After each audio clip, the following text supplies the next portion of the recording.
రాష్ట్రంలో అకాల వర్షాల వలన దెబ్బతిన్న రైతులకు నష్టపరిహారం ఇవ్వకుండా ప్రభుత్వం చోద్యం చూస్తుందని మాజీ మంత్రి తెలుగుదేశం పార్టీ సీనియర్ నాయకుడు ప్రత్తిపాటి పుల్లారావు మండిపడ్డారు. పల్నాడు జిల్లా చిలకలూరిపేటలోని తన నివాసంలో మీడియా సమావేశంలో ఆయన మాట్లాడుతూ మాజీ మంత్రి వివేకానందరెడ్డి హత్య కేసు ఎన్ని మలుపులు తిరగాలో అన్ని మలుపులు తిప్పుతూ ఉన్నారని అన్నారు. సీఎంపై ప్రజలకు నమ్మకం పోయిందని 4 ఏళ్ల నుంచి ఈ హత్య కేసుని నడిపిస్తూ ఉన్నారని అన్నారు. చంద్రబాబు పర్యటనలో జనం లేరని పల్నాడు జిల్లా మంత్రులు మాట్లాడడం హాస్యాస్పదంగా ఉందని మండిపడ్డారు. ప్రజలు పార్టీ శ్రేణులు వేచి చూసి రాత్రి 2-3 గంటలైన సభలో చంద్రబాబు ప్రసంగం కోసం ఎదురు చూశారని అన్నారు.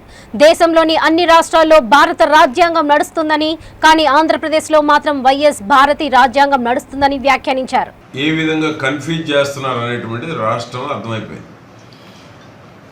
రాష్ట్ర ప్రజలు కూడా అవినాష్ అరెస్టు జరగనీరేమో అనేటువంటి అనుమానాలు కూడా రేకెత్తుతూ ఉన్నాయి. ఎందుకంటే ఆంధ్రప్రదేశ్లో చట్టాలు అమలు కావట్లేదు, రాజ్యాంగం అమలు కావటం లేదు, అన్నీ కూడా మేనేజబుల్ సిస్టంలో నడుస్తున్నట్టు ప్రజలకి సందేహాలు వచ్చేసినాయి. ఆ సందేహాలను నివృత్తి చేయవలసినటువంటి బాధ్యత, ఎందుకంటే మన దేశంలో అత్యున్నతమైనటువంటి వ్యవస్థ ఏదైనా ఉంది అంటే సిబిఐ కూడా కన్ఫ్యూజ్ చేస్తూ ఉన్నారు. ఏంటి రోజు అవినాష్ రెడ్డి 4 ఏళ్ళు అయిపోయింది మర్డర్ జరిగి,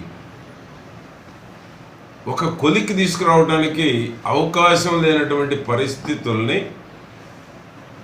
రాష్ట్ర ప్రభుత్వం, ముఖ్యమంత్రి అధికార దుర్వినియోగానికి పాల్పడి 1 అడుగు ముందుకి 4 అడుగులు వెనక్కి వేస్తున్నట్టు రాష్ట్ర ప్రజలు చర్చించుకుంటా ఉన్నారు.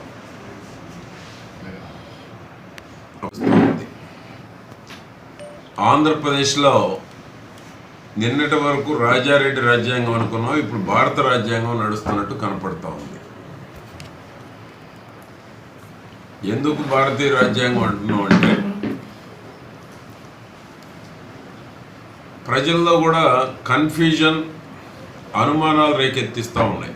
జరుగుతున్నటువంటి అవినాష్ రెడ్డి అరెస్టు విషయంలో జరుగుతున్న పరిణామాలు, అవినాష్ రెడ్డి కానీ ప్రభుత్వం కానీ రోజు రోజుకి ఏ విధంగా సందేహాలు రేకెత్తిస్తూ ఉన్నారు, కన్ఫ్యూజన్ క్రియేట్ చేస్తూ ఉన్నారు, కోర్టును కూడా అయోమయ స్థితికి తీసుకొస్తూ ఉన్నాయి.